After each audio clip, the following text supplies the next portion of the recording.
Hey, I'm back. This is Chandler for Melda Production, and today I'm going to show you how you can make an ambient pitch shift delay. It's one I actually used in a song I released recently. You can check on my page called Waning Crescent. Just look in the, card up above and you can find it there, or you can look down in the description. But I'll show you exactly how I did it using MXXX. So let's check it out. So this is just a clip of the whole thing. Let me move it here so you can hear it.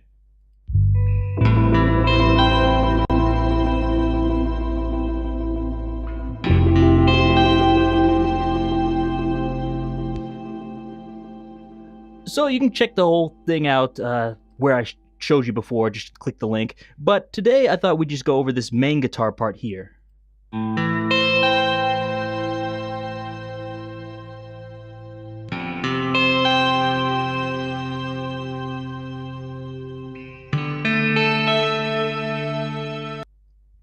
So this one, I just used two-hand tapping technique on guitar.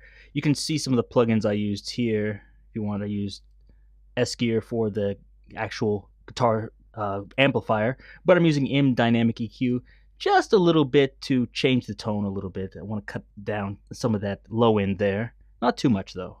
And then I used a bit of compression. But I think the real magic comes in here. So I'm routing this to a reverb bus, which I have M Turbo Reverb here. So I have this Randy Hall. It's kind of like the random Hall algorithm from old vintage synths. Let me solo this so you can hear it.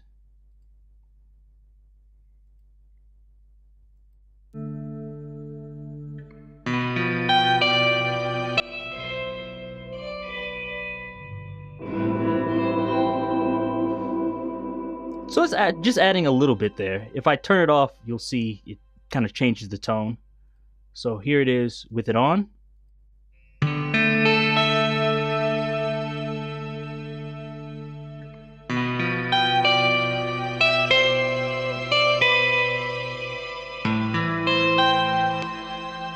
So if I turn it off, it just brings it a little bit closer to you. But the main thing is actually here. So that's this MXXX. So let's turn this on, solo it so you can hear it by itself.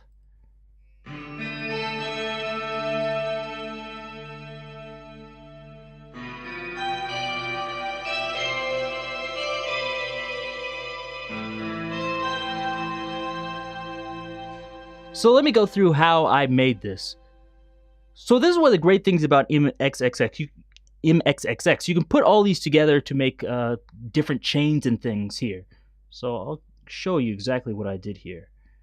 So the first thing I did was I had a bandpass filter, and that was just because I wanted to cut down some of the low end. I didn't want that low end rumble in there, and I didn't want any of the bass notes I'm hitting on guitar to really go through here. Next thing I used was a harmonizer, and I'm just using this an octave up.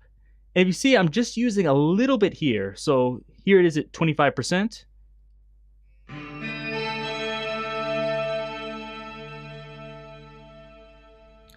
So that just adds a little bit of sparkle. Here it is with it off.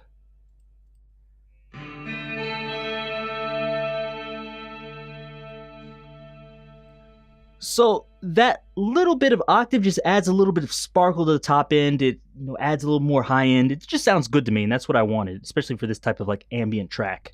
Next thing is I put this into a delay, and this one, if you didn't know, if you press this, you can pop everything out so it's easier to see. This is actually a preset I made before. It's Alan Holdsworth Clean. You can go to the online exchange and download this. And if you haven't seen my other video, check it out about Alan Holdsworth style delays, where I went over how I made this. But you see, it just has a little bit of modulation, and that actually helps with the sparkling tone.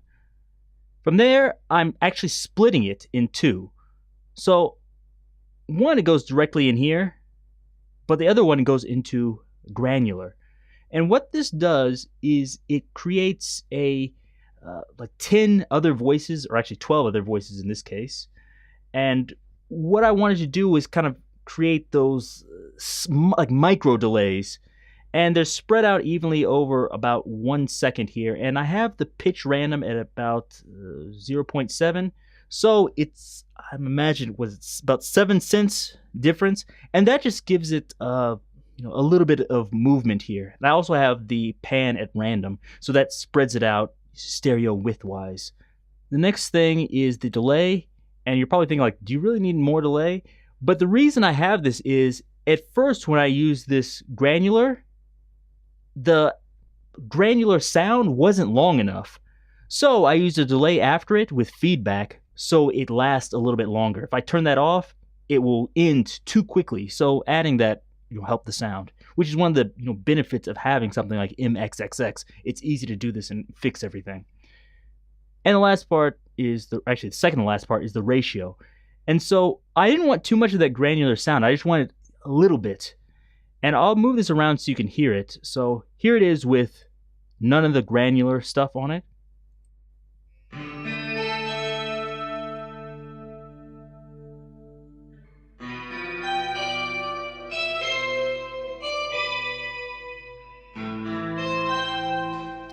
So as you heard, that just sounds like a delay and reverb, but, well, a little bit of pitch shifting too. But if I move it up all the way here, this is all of the granular stuff.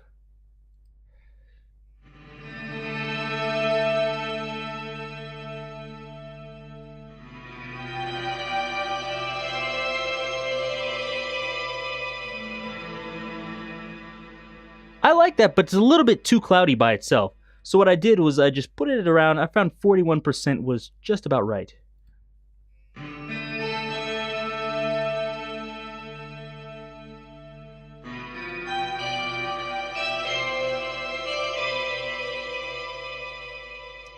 And last but not least, what I used was M Turbo Reverb. Just pop this out so you can see it. And so this one, what did I use? Actually, I shouldn't have closed that. This one is the Color Hall. And you see I have it at 100%. I have the late early 85%. And I have a bit of modulation too. And that's just because at this end here, I want it to be more of a cloud. I don't want to hear those separate delays, those separate grains, etc. So here it is with it off. It sounds a lot narrower. And when it's on, you'll hear the expansion in stereo width. So here it is off.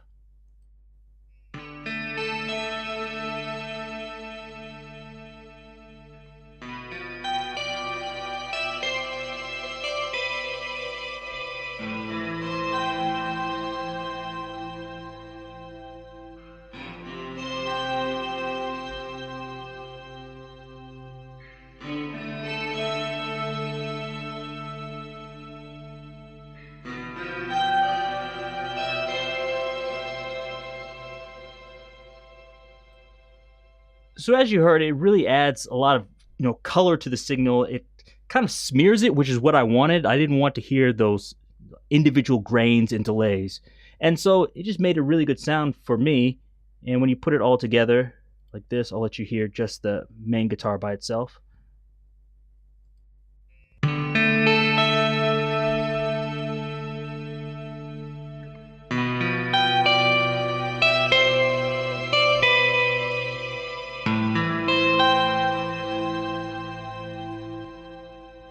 So my goal for this track was to use this tapping guitar sound, but I wanted it to sound almost like a synth pad in the background without using a synthesizer. And I think I accomplished that, at least as well as I could. And with this track, one of the things I actually wanted to do with it was to use all guitars, and I did, but I wanted them to sound almost like different instruments, in some cases at least. And I think I accomplished that, at least moderately well. And so this is just one of those things you can do with MXXX. If you want to know more, I'll show you more, and I'll do another video on this, on how you can do more things with it. But with something like this, it's very, very helpful if you want to create these types of sound design patches. And it's much easier than trying to do this through a DAW. It sometimes takes forever. And with this, you can easily try different combinations, move things around, and there's other things that are more complex that you can do with it than this. So if you want to see more of those videos, leave me a comment down below. If you like this, give me a thumbs up, and subscribe if you haven't done that. Also, make sure you check out all the other plugins at meldaproduction.com. But until next time, see you.